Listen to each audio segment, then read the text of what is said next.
Bonjour à tous, ravi de vous retrouver pour cette nouvelle année que je vous souhaite évidemment remplie de bonnes choses et riche en culture. Au sommaire de cette semaine, on reprend des nouvelles du Château de Nion et d'un humoriste bien de chez nous, Edem. Avec nous sur le plateau, deux invités, Patrick Mesmer, programmateur au théâtre de Grandchamp, et Jay Reuter, coordinateur du Festival des Hivernales. Bienvenue messieurs. Bonjour, merci pour l'invitation. Merci à vous d'être là.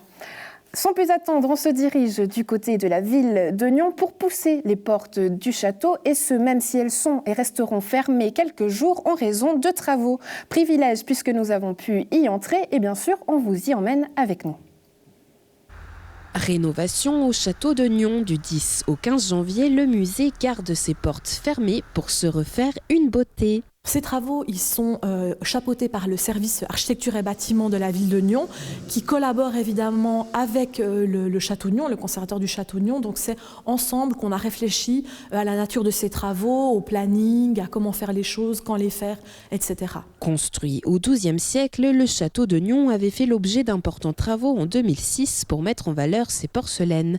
10 ans plus tard, le conseil communal a adopté un crédit de 155 000 francs pour transformer le ré inférieur. Une nouvelle qui sonne bien du côté du personnel. Alors voilà, là on arrive au sous-sol du château. L'alarme qu'on entend, c'est l'alarme incendie qui a été déclenchée justement en raison des travaux. Mais rien de grave. Aus technischen Gründen bitten wir Sie, das Gebäude schnell und ruhig durch die Nothausgänge zu verlassen. Et voilà, donc ici on arrive à l'accueil du château de Nion, donc cet espace qui va être complètement transformé ces prochains mois. On a le desk d'accueil qui va être momentanément déplacé au rez-de-chaussée, et puis tout ce mobilier qui va disparaître ou alors être transformé comme ces banquettes dont on va changer la couleur, qui va devenir beaucoup plus claire, ainsi que les coussins. L'espace d'accueil qui va être déplacé vers la porte d'entrée, donc le visiteur quand il entre dans le musée, il va se retrouver directement face au desk d'accueil. Ici une boutique qui va être aménagée, beaucoup plus importante, et puis les toilettes qui vont être agrandies. C'est donc au rez-de-chaussée, retenez-le, que se fera provisoirement l'accès aux salles d'exposition, et ce dès le 16 janvier et jusqu'à la fin des travaux prévus pour mai. En somme, des modifications subtiles qui devraient permettre une circulation du public plus logique, selon le préavis municipal. Un budget de 85 000 francs a également été débloqué pour l'aménagement muséographique des combles qui n'avait pas été budgétisé en 2006. La deuxième étape, on peut dire, de ces travaux, c'est de réaménager les combles du château, donc l'espace sous la toiture. Là, ça va venir dans ces prochains mois. Il y a évidemment déjà une idée qui a été formulée par le conservateur et puis un scénographe, et ça va se faire ces prochains mois. Revoir un peu ces combles, créer peut-être une ambiance un peu plus fantomatique. Ça sera vraiment à découvrir, probablement dans le courant, voire la fin de l'année 2017. Autre nouvelle, le public pourra découvrir l'exposition Traversant le Salon qui présentera les œuvres d'art acquises par la ville de Nion ces 3 dernières années. Le vernissage aura lieu mardi 17 janvier à 18h30. Comme les flocons de neige, la programmation des Hivernales était attendue. Pour sa 8e édition du 23 au 26 février, le festival fait le pari de rajouter des scènes et offre à son public 40 artistes. L'occasion de découvrir ou redécouvrir ceux qui seront présents pour cette cuvée 2017. Regardez. Ouverture bouton du Bonaparte. Musique nègre, pas calibré pour la FM. On fait de la musique nègre. Quelle insolence. Tonight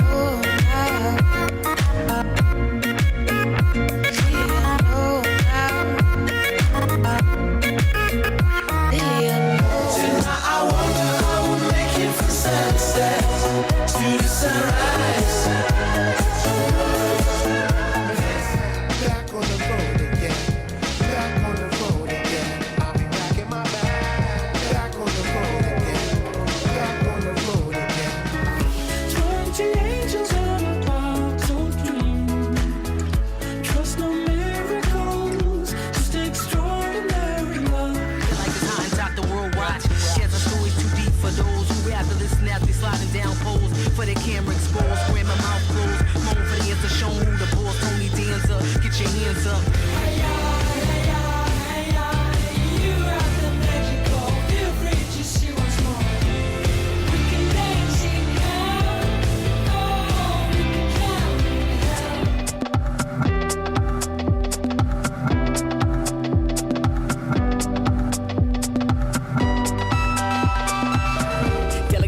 lines that's so bland. From a dedicated punch calling Pakistans. Funny, who are the ones who pretend to the sun and the answer to all of the whims? Money. Rappers, they live in a gimmick, then give me 5 minutes, unlimited lyrics, and I'll get the script on unlimited merit, incriminate parents, intimidate clearance. Every time you go away, every time you go astray, every time you walk away, baby, better come back to me. Anywhere she goes, I got to be. Scratch your nose, I am to keep.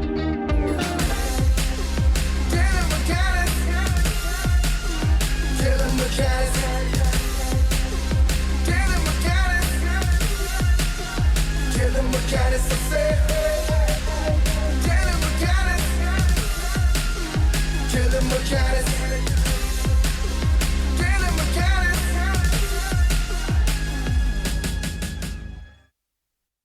Jay, on a vu hein, Yvonne et Yvette, je crois qu'elles s'appellent comme ça, les mamies du clip. C'est qui ces mamies? C'est des super mamies. On rêve tous d'avoir des grand-mères comme ça, je sais pas vous, Patrick? Ah, absolument, ouais. Non, elles sont pleines d'énergie et puis on voit qu'elles se débrouillent très bien en musique. Hein. Elles ont une capacité à s'adapter à tous les instruments en tout cas. Et puis elles font partie des tricoleuses. Alors, c'est pas des vraies tricoleuses, c'est des actrices en fait. Une des deux est dans une troupe de théâtre et puis elle a demandé à sa copine de venir. Il faut dire que nos vraies tricoleuses, elles ne se sentaient peut-être pas obligatoirement à l'aise pour se retrouver à faire l'équivalent du théâtre, hein, parce que c'est presque une forme de théâtre. Donc on a demandé des actrices de venir, mais elles sont fans des tricoleuses, ça c'est sûr. Bon, on va revenir au fait sur cette programmation. Vous avez fait le choix d'augmenter le nombre de scènes. Pourquoi? Bon, on va dire que le festival se porte bien. Hein, on est quand même à la 8e édition. On voit que depuis le début, on ne fait que d'avoir toujours plus de monde, toujours plus de lieux. Donc on s'est dit que c'était aussi un pari intéressant et c'est de rajouter déjà une nouvelle scène qui est au Les Terrasses du Lac, où il y aura une silent party le samedi. Et puis, puisqu'on est déjà installé à la salle communale, qui reste la plus grande salle du festival, on s'est dit, mais si on se bouge un petit peu, on peut rajouter une soirée. Ça permettra aussi potentiellement à un public peut-être un petit peu plus âgé que notre moyenne d'âge, qui tourne autour de 30 ans, de venir. Et puis on a mis des artistes en conséquence sur jeudi. Ce sera une soirée qui commencera un petit peu plus tôt, pour permettre de ne pas finir trop tard et puis de quand même aller travailler le lendemain. Jay a parlé d'une silent party. Patrick, vous savez ce que c'est? Absolument pas. Je suis tout ouïe, j'apprends énormément et avec plaisir. Définition? Alors une silent party, en gros, c'est une battle de DJ. Chaque DJ a son canal de musique. Le festivalier ou les personnes vont venir, vont avoir des casques de couleurs. Donc chaque couleur est identifié par un DJ. Et puis donc, c'est un petit peu le combat des DJ. C'est celui qui met le meilleur morceau qui risque d'avoir le plus d'écoute. Et puis donc à l'extérieur, absolument pas de bruit et puis tout se passe dans le casque. Donc maintenant qu'on a la définition, l'explication, Jay, pourquoi? Est-ce que c'était un moyen justement de ne pas entendre parce que cette musique-là, c'est la musique qui plaît aux jeunes, elle ne vous plaît pas? Ou bien c'était pour garder les oreilles au chaud? Alors, il y a le côté peut-être garder les oreilles au chaud, mais c'était aussi pour permettre à d'autres gens que les jeunes de découvrir ce type musical, de manifestation. Et puis, on a choisi justement 3 types de musique qui nous conviennent. On a le rock, mais ça pourra aller jusqu'au rock'n'roll peut-être. Tu parlais que tu aimais bien les années 50, donc c'est peut-être ça aussi qu'on va essayer d'attirer des gens comme toi qui viendront essayer un casque et puis danser sur du rock'n'roll. Je vais venir avec plaisir. Voilà, et puis on aura le hip-hop qui reste quand même une des tendances musicales du festival, et puis musique actuelle. Donc ça devrait essayer de toucher un petit peu toutes les générations, on l'espère en tout cas. On l'a dit tout à l'heure, Nyon, c'est une ville de festivals et beaucoup de festivals sont proposés, notamment en été. Bon, vous êtes sur un créneau un petit peu particulier puisque c'est en hiver. Donc c'est peut-être un désavantage quelque part, parce que comment on fait pour faire sortir les gens de chez soi vu qu'il fait froid? Déjà, ils peuvent mettre un bonnet, des tricoleuses, comme ça ils n'auront pas trop froid. Non, mais il faut savoir aussi que dans le cadre du festival, c'est pas qu'un festival payant, même si les têtes d'affiche qui jouent à la salle communale et à l'usine à gaz, c'est des salles payantes. Il y a aussi ce côté gratuit. Donc qui va être dans plein de lieux à travers la ville, qui sont surtout des bars et des restaurants. Et puis c'est aussi un moyen justement de venir sortir, parce que c'est gratuit. On a juste à se payer un petit verre et on peut découvrir des artistes essentiellement suisses qui sont très promoteurs. Donc voilà, c'est un des aspects qu'on a choisi. Et vous êtes toujours là, vous l'avez dit, c'est la 8e édition. On peut vous féliciter quelque part parce qu'il y a plusieurs festivals qui naissent, d'autres qui disparaissent. Hier, par exemple, si on rebondit sur l'actualité, votre confrère, le Paléo, il a annoncé avoir reçu un prix, le prix du meilleur festival européen lors des European Festival Awards. Est-ce que, Jay, vous vous sentez en concurrence avec ces autres festivals? Alors, en tout cas, avec le Paléo, pas du tout, hein, vu la dimension, les budgets et la durée qu'ils ont. Je veux dire, est-ce qu'il y a un échange entre eux pour savoir quels artistes seront programmés cette année? Est-ce qu'on va annoncer tous aux mêmes dates? Est-ce qu'il y a quand même des discussions entre vous? Alors, il y a de toute façon quelques échanges avec des festivals, surtout de la région, parce que c'est clair qu'un festival qui a lieu, on va dire, en Suisse allemande, il y a peu de concurrence, on a peu de risques d'avoir les Nyonnais qui vont partir massivement là-bas. Donc, il y a des échanges qui se font comme ça, mais ils sont plutôt bons et on n'a pas tellement de soucis par rapport à une concurrence avec les festivals de la région, du moment qu'on garde des bons contacts et puis qu'on échange pour essayer de ne pas se piquer un artiste, par exemple. Mais on n'est pas non plus au même souci, même qu'un Caribbean Festival qui est quand même plus petit que Paléo, parce qu'ils sont sur une autre époque de l'année. Donc on a notre créneau et on est très content comme ça. Très bien. On se réjouit d'avoir de vos nouvelles, Jay, et de suivre cette aventure des hivernales. Merci. On continue et place à l'humour, cette fois-ci avec Edem, un humoriste de la région que vous avez peut-être déjà croisé dans les salles vaudoises. Eh bien, cette semaine, le 13 janvier, il sera au Caveau à Genève. Eh bien, nous l'avons rencontré lors de ses répétitions. Petit tour du Freaky Friday, un studio à Gland qui réunit une vingtaine de personnes, rappeurs, chanteurs, musiciens, graffeurs ou photographes, mais surtout un humoriste que vous connaissez sûrement. Qui c'est? Edem. Ah, Seigneur Région, comment? Bienvenue, mesdames et messieurs. Je ferme, hein. On est en Suisse, on sait jamais ce qui se passe. Donc bienvenue dans mon humble studio. Alors venez, je vous fais la petite visite. Si vous me prenez pour Stéphane Plaza, il n'y a pas moyen. Donc bienvenue chez moi, attention à la marche. Endroit très important de notre organisation. Et ensuite je vous laisse passer. Je vais continuer tout droit. Vous arrivez dans un magnifique bureau. Juste là en face, vous avez toute la discographie de Feu, notre groupe Émeute Infernale, et tous les artistes continuent à rapper. Et moi à côté, j'ai arrêté le rap pour faire de la scène et du stand-up. Et oui, depuis 2011, date à laquelle il fait ses premiers pas sur scène en première partie du Swiss Comedy Club, le Nyonnais ne s'arrête jamais de rire, ou plutôt de faire rire. Arrêtez, je vais rougir. Je viens de Nyon, et comme tous les Nyonnais, j'habite à Gland. L'immobilier à Lyon, c'est pas trop la fête à la maison, à ce qu'on peut dire. J'ai joué au foot pendant plus de 20 ans au Stade Lyonnais. À mon palmarès, j'ai passé la barre des 100 buts. Bon, c'était en une saison en junior et j'avais 25 ans, ils en avaient 7. Il y a quand même des avantages quand t'as un passeport africain. Prochaine date sur scène, vendredi 13 janvier au Caveau du Comedy Club de Genève. Une soirée pendant laquelle Edem se tiendra sur scène durant 40 minutes. À quelques jours du stand-up, l'heure est aux répétitions. Je vais être en mode, je vais lire toutes les blagues que j'ai, voir si je peux en rajouter des nouvelles que j'ai écrites. J'aime bien faire ça, mais généralement quand tu changes un peu les choses à la dernière minute, c'est le meilleur moyen de te mettre en difficulté. Donc je crois que je vais le faire énormément. Niveau thématique, ça reste toujours à peu près la... Je parle très souvent de moi et puis de la vie en général, des choses qui me font rigoler. Donc c'est très large et très varié. Quand tu arrives à la fin de ta sélection, tu te retrouves qu'il y a trop de blagues. Et tu dois en enlever.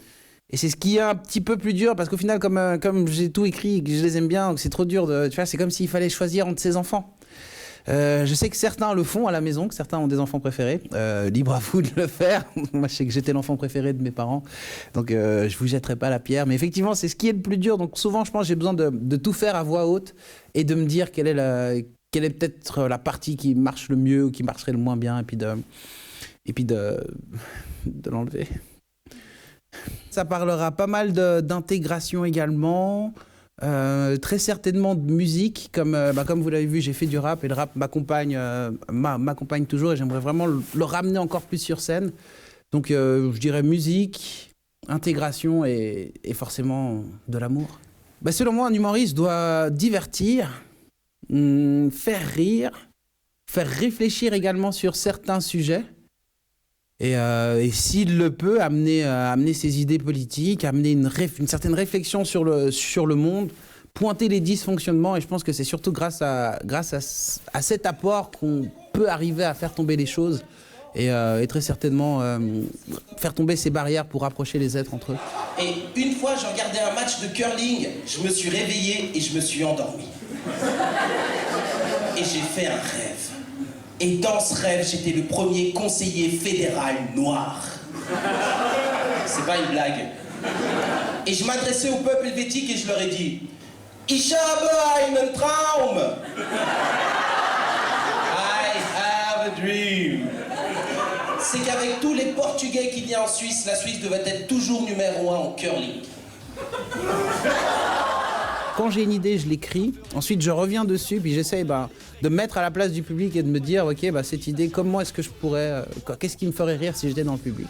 Et j'essaye de l'écrire d'une certaine manière, et puis après, on sait jamais. C'est ça qui est drôle. Drôle. Peut-être pas pour la personne qui fait la blague qui marche pas, mais c'est ça que je trouve intéressant, en tout cas, c'est d'avoir cette sorte de suspense, et puis de voir si ce que tu écris ou ce qui te passe par la tête ne fait rire que toi, ou si ce rire est communicatif. Après 2-3 calculs, plusieurs rigolades. Je vous ai dit, je rigolais à mes blagues. Et une invitation à quitter les lieux. Dès que je t'aurais mis à la porte. Notre interview s'est terminée sur une révélation. Jeune fille, le message est pour vous. Ouais, je m'emballe. Je m'emballe complètement. En plus, je n'ai pas d'amour de ma vie. Je cherche l'amour. Mais... On a une annonce. Ça fait partie des résolutions 2017. Ouais, exactement. On profite. On spam à tout va. On reste du côté de la Seine, mais cette fois-ci du côté de Grandchamp avec vous, Patrick. Merci d'être avec nous. Merci. Bon, cette année, elle commence de plus belle. Plusieurs dates sont à l'agenda. Quelles sont les belles surprises que vous avez mises au programme pour cette année ? Alors moi, j'ai un coup de cœur pour cette saison qui va être un moment absolument extraordinaire, incroyable. Et j'ai pas honte de le dire, ce qui arrive une fois tous les 10 ans. C'est aussi un coup de chance. C'est une pièce avec Francis Perrin qui va faire un hommage à Molière. Et ça va être un moment absolument unique, parce qu'on a déjà eu ce spectacle à Genève il y a 2 mois, et il s'est passé un moment d'une pure magie. 700 personnes se sont levées, on lui a fait une standing ovation, les larmes aux yeux. Ça va être un moment de théâtre unique, et on a la chance d'avoir cette pièce à Gland le 18 février prochain. Et ça va être un moment absolument incroyable. Ça, c'est vraiment mon coup de cœur. D'accord, très bien, le coup de cœur du programmateur. Comment vous faites pour garder cette constante ? Parce que je veux dire, c'était la saison qui vient de passer assez haute en couleurs, la venue de Marc Bonan, l'adaptation des Cavaliers de Joseph Kessel avec Éric Bouvron. Donc comment vous faites pour rester avec cette constante ? Et puis on n'oublie pas les artistes suisses tels que Bergamote, tels que Yann Lambiel, Marie-Thérèse Porcher. On essaye de faire un bouquet, une polyvalence en matière de culture. Alors, il y a plusieurs recettes. D'abord, bien évidemment, c'est notre 15e année. On se fait des amis, on a un réseau, on a des connexions. Les gens, maintenant, commencent à venir chez nous et plusieurs années à l'avance, on peut déjà faire des programmations. Ils connaissent la qualité de la salle, le sérieux de notre travail. Et puis, évidemment, on va à Paris. On va chercher des artistes, puis on essaye de faire une mixité. Il faut aller à Paris, absolument, pour trouver la crème du théâtre. Oui, parce qu'il faut rencontrer les gens. On n'a pas ça chez nous ? Oui, on peut le dire, mais il faut surtout être sûr que ce qu'on commande, entre guillemets, est un bon choix, que ça correspond à notre public. Il faut en même temps le surprendre, l'étonner, le faire aimer, la culture, pour qu'il revienne. C'est la meilleure manière de fidéliser et de pouvoir continuer. C'est peut-être ça, c'est plusieurs secrets. Bon, on a vu tout à l'heure un artiste édème humoriste. J'aimerais revenir sur une chose que vous m'avez dite une fois lorsqu'on s'est croisés au théâtre. Vous m'avez dit, aujourd'hui, les gens préfèrent rire que de se rendre intelligent.